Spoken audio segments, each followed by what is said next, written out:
রাজু এক দরিদ্র ঘরের ছেলে। ছোটবেলা থেকেই অভাব তার নিত্যসঙ্গী।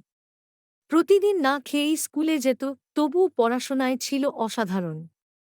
তার চোখে ছিল ডাক্তার হওয়ার স্বপ্ন। মাধ্যমিকে ভালো ফল করেও টাকার অভাবে কলেজে ভর্তি হতে পারছিল না।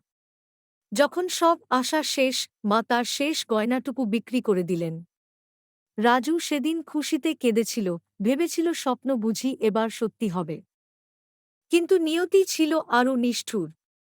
ভর্তির কয়েক মাস পরই মা হঠাৎ অসুস্থ হয়ে পড়লেন।